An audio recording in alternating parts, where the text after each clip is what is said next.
Akala ko ang sakit ng asawa ko at natural lang sa edad niya na nagka-anxiety. Pero may inamin siya sa akin at binigay niya sa akin ang cellphone niya.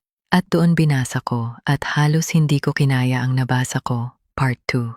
Hello ulit, Ate Ann. Ako pa rin ito, si Jerry. Maraming salamat sa mga nagbigay ng payo sa unang bahagi ng aking kwento. Matapos umamin ang asawa ko tungkol sa kanyang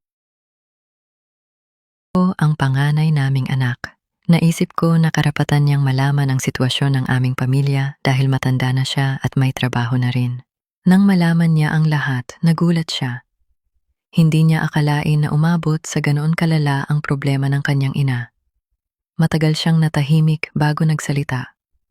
Pagkatapos ay sinabi niya sa akin na tutulungan niya kaming bayaran ang mga utang ng kanyang ina.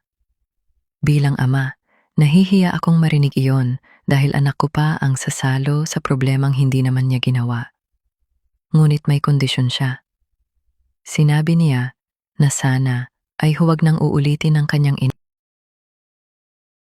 Binigyan niya ito ng isa pang pagkakataon dahil naniniwala siyang kaya pa nitong magbago.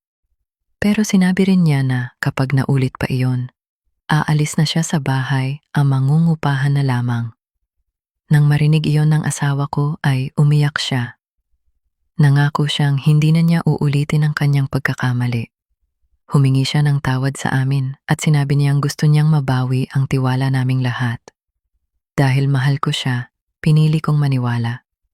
Akala ko noon ay magiging maayos na ang lahat. Pero Ate Ann, nagkamali ako. Isang gabi ay nagising ako dahil may narinig akong malakas na kalabog. Pagtingin ko ay nakita kong itinapon ng asawa ko ang kanyang cellphone. Galit na galit siya habang paulit-ulit na sinasabi ang salitang, "Malas talaga, malas." Doon pa lang ay kinutuban na ako. Tinanong ko siya kung ano ang nangyari. Noong una ay ayaw niyang magsalita, pero kalaunan ay nalaman ko rin ang totoo. Muli na naman pala siya. Umaasa raw siyang mababawi ang mga dati niyang natalo, pero lalo lamang siyang natalo. Hindi ko napigilan ang sarili ko at nagaway kami. Habang nagtatalo kami, ay narinig kami ng panganay naming anak. Lumabas siya ng kanyang kwarto at nakita ang lahat. Kitang-kita ko ang pagkadismaya sa kanyang mukha. Para bang tuluyan nang nawala ang natitira niyang tiwala sa kanyang ina. Kinabukasan ay kinausap niya ako.